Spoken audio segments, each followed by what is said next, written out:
नमस्कार दोस्तों, जय श्री राधे कृष्णा। आज हम आपके लिए कार्तिक महात्म्य का 13वां अध्याय लेकर आए हैं। अध्याय सुनने के बाद आप हमारे चैनल को सब्सक्राइब करें, बेल आइकन को प्रेस करें ताकि हमारी वीडियो की नोटिफिकेशन सबसे पहले आप तक पहुंचे। वीडियो को लाइक और शेयर जरूर करें। कार्तिक कथा को सुनो, सभी सहज मन लाए, 13वां अध्याय लिखूं, श्री प्रभु शरण में आए। दोनों ओर से गदाओं, बाणों और शूलों आदि का भीषण प्रहार हुआ। दैत्यों के तीक्ष्ण प्रहारों से व्याकुल देवता इधर उधर भागने लगे। तब देवताओं को इस प्रकार भयभीत हुआ देख गरुड़ पर चढ़े भगवान युद्ध में आगे बढ़े और उन्होंने अपना सारंग नामक धनुष उठाकर बड़े जोर का टंकार किया। त्रिलोकी शाब्दिक हो गई। पल मात्र में भगवान ने हजारों दैत्यों के सिरों को काट गिराया।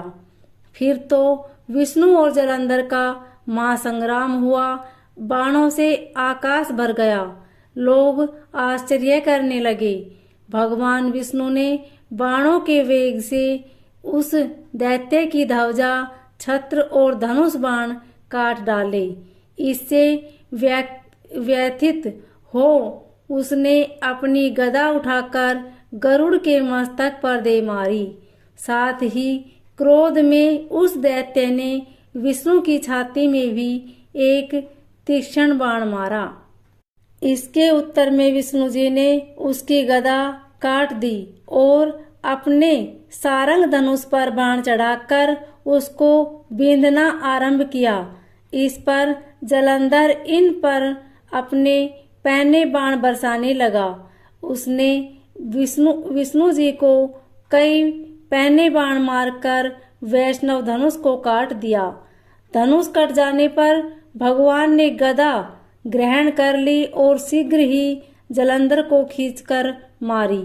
परंतु उस अग्निवत आमोद गदा की मार से भी वह दैत्य कुछ भी चलायमान नहीं हुआ। उसने एक अग्निमुख त्रिशूल उठाकर विष्णु पर छोड़ दिया। विष्णु जी ने शिव के चरणों का स्मरण कर नंदन नामक त्रिशूल से उसके त्रिशूल को छेद दिया। जलंधर ने झटपट विष्णु जी की छाती पर एक जोर का मुष्टिक मारा। उसके उत्तर में भगवान विष्णु ने भी उसकी छाती पर अपनी एक मुष्टि का प्रहार किया। फिर दोनों घुटने टेक बाहुओं और मुष्टिकों से बाहु युद्ध करने लगे। कितनी ही देर तक भगवान उसके साथ युद्ध करते रहे।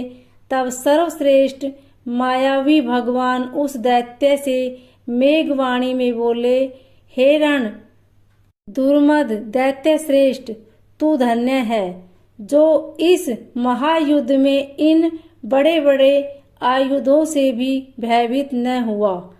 तेरे इस युद्ध में से मैं बहुत प्रसन्न हूँ। तू जो चाहे वर मांग। मायावी विष्णु की ऐसी वाणी सुनकर जलंधर ने कहा, हे भावुक, यदि आप मुझ पर प्रसन्न हैं तो यह वर दीजिए कि आप मेरी बहन तथा अपने सारे कुटुंबियों सहित मेरे घर पर निवास करें।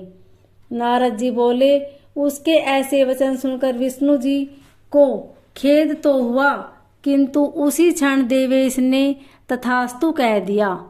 अब विष्णु जी सब देवताओं के साथ जलंधरपुर में जाकर निवास करने लगे। जलंधर अपनी बहन लक्ष्मी और देवताओं सहित विष्णु को वहां पाकर बड़ा प्रसन्न हुआ। फिर तो देवताओं के पास जो भी रत्न आदि थे सबको ले जलंधर पृथ्वी पर आया। निशुंभ को पाताल में स्थापित कर दिया और देव, दानव, यक्ष, गंधर्व, सिद्ध, सर्प, राक्षस, मनुष्य आदि सबको अपना वंशवर्ती बना त्रिभुवन पर शासन करने लगा। उसने धर्मानुसार सुपुत्रों के समान प्रजा का पालन किया। उसके